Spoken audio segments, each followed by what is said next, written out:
In this video, we will show you how to install roof stabilizers on your polytunnel. Here are the parts you'll need. There are 4 roof stabilizers, 2 for each end.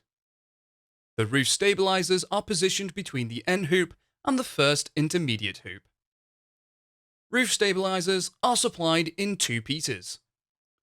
One measures 1.9 meters long, is flattened at one end and plain at the opposite end.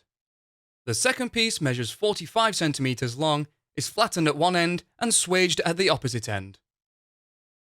First, slot 2 tubes together by placing the swaged end into the plain end.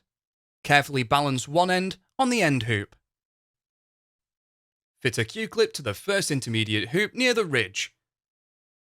Locate the flat end to the Q-clip. Push a bolt through the hole, ensuring the threaded part is on the inside of the polytunnel. Screw on a nut and loosely secure into place.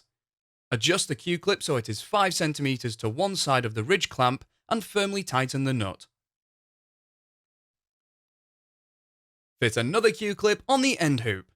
Locate the second flat end to the Q-clip. Push a bolt through the hole, ensuring that the thread of the bolt is on the inside of the polytunnel, and loosely secure into place. Once in position, secure these tubes together using a self-drilling screw with the provided driver socket 4 centimeters from the joint. Finally, tighten the nut on the Q-clip on the end hoop. Repeat this process for the 3 remaining roof stabilizers.